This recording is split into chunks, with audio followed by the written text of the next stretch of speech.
هو فاضل قد ايه على السويس؟ احنا لسه ما طلعناش من القاهره اصلا.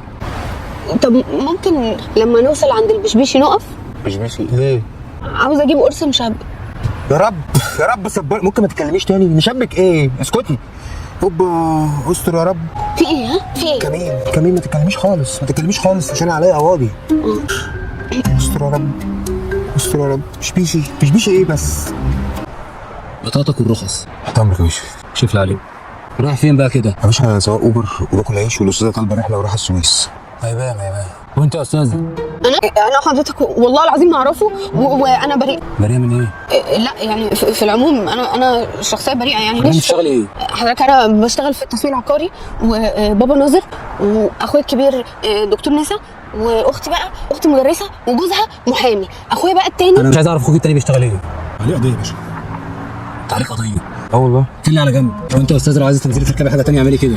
شكرا يا فندم، شكرا جدا والله، ربنا يكتر من امثالك. تمام. شكرا، ربنا يبارك لك والله العظيم.